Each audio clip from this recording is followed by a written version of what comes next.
Revoltech numéro 113 en Yamaguchi, c'est-à-dire Anubis du jeu Zone of the Enders, donc qui était sur PlayStation 2. On a donc notre personnage qu'on voit tout de suite qu'il est doré. Derrière, système classique, les accessoires, mais également les différentes positions voilà, qui reprennent le jeu, c'est-à-dire les ailes dépliées ou en version fermée bouclier, bras croisés, voilà, etc. Le stand, maintenant on va déballer. Donc grande boîte, hein, comme vous pouvez le voir. On a bon, toujours la pub, avec les versions voilà, pour Disney, les Mouvelouves, ça on le met de côté. Alors cette fois-ci on a deux systèmes de bulles, entre guillemets, de support, la transparente et la noire pour tout ce qui est accessoires et stand. Justement le stand comme d'habitude derrière.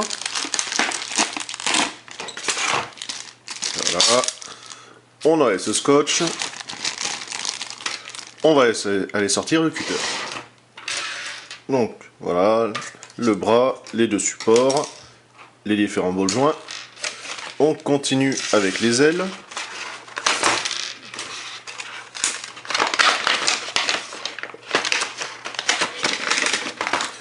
On a donc le support justement des ailes entièrement transparent. Donc au moins déjà c'est tout monté, c'est déjà pas mal. Comme d'habitude, Revoltech, vous entendez, c'est un système de ratchet. Les ailes. Alors, il n'y a que la centrale effectivement qui est plastifiée, justement pour protéger, pour pas faire des marques. Alors, on va laisser dans le même ordre. On a la figurine, parce que c'est quand même ça qui est le plus important. Voilà. La boîte pour ranger les 2-3 mains qui vont traîner ou accessoires.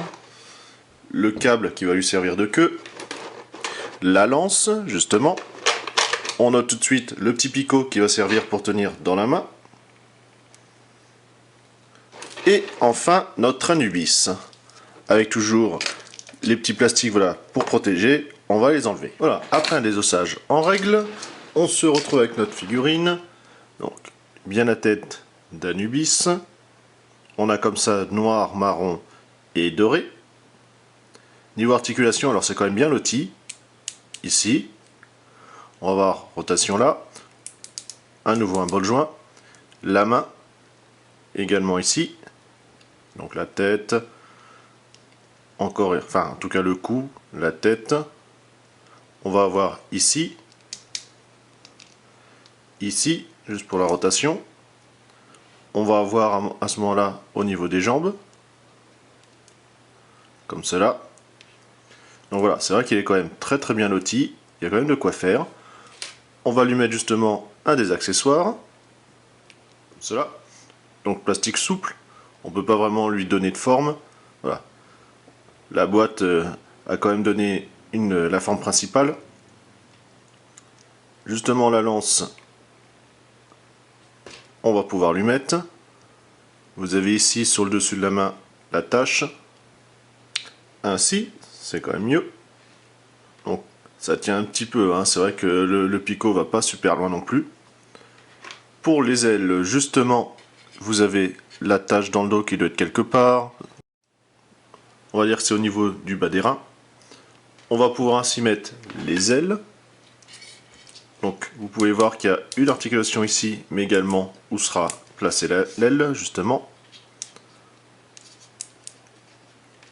Il y a juste à mettre. Donc c'est bien raide. Alors c'est quand même assez encombrant, hein. On va ainsi, voilà, une fois monté, pouvoir lui mettre les ailes plus ou moins en attaque. Elles sont par contre en deux parties. On a ici l'axe, comme cela, qui permet de les écarter. Donc ça prend vraiment une sacrée envergure, mais c'est justement pour ça qu'il est si sympa et si joli. On a quand même voilà, des lignes de structure un petit peu partout.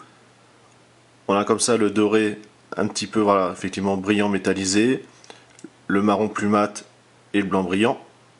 Donc c'est vraiment du superbe aspect. Même au niveau de ses bras, voilà, c'est détaillé absolument de partout, les yeux rouges. Il n'y a pas une seule peinture qui bave quelque part autre, c'est un superbe travail. Voilà, donc c'est vraiment quelque chose qui est très massif. Comme je disais, voilà, l'idée effectivement d'avoir comme ça des parties transparentes pour faire comme si effectivement les ailes flottaient, c'est très très bien.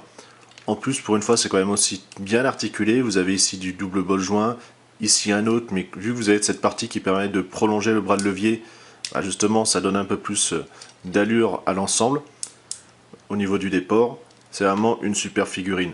C'est vrai que le premier, bon, je l'avais pas pris, je le regrette, puisque maintenant ce Rocolo est un petit peu moyen.